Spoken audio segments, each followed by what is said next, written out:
In this video, I will show you how to fix Google Play Store showing your device is not compatible with this version using Samsung Galaxy or any Android phone. So let's get started.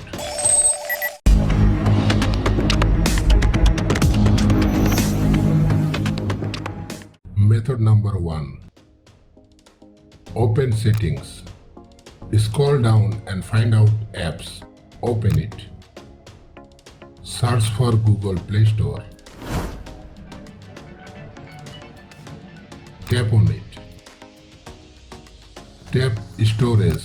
Tap Clear Cache. Tap Clear Data. Tap OK or Delete. Once it is completed, move back to the home screen and restart your phone. After the restart, open your Play Store and try to install your desired application. I hope your problem will be fixed. If your problem still remains, then go ahead with the next method. Method number 2. Open Settings once again. Tap on Apps. Search for Google Play Store once again. Open it.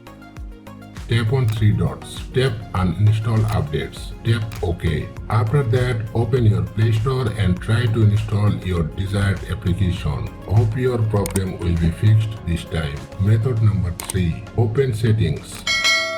Scroll down and find out Apps. Open it. Search for Google Play Services. Open it. Tap Storage, tap Clear Cache, tap Clear Data, tap Clear All Data, tap on Confirm. Now you need to restart your phone. After the restart, open your Play Store. This time I hope your problem will be fixed. Still not working, then go ahead with the next method. Open Play Store. Then tap on Settings.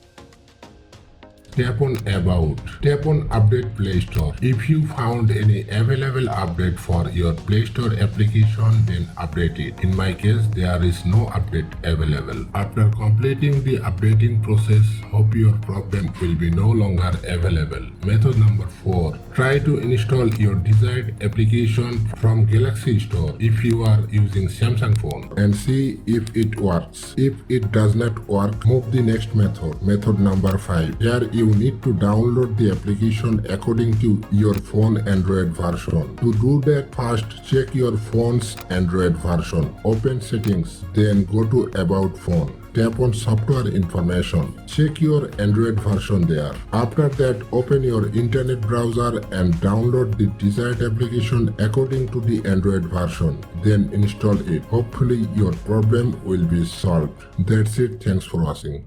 Oh, you who judge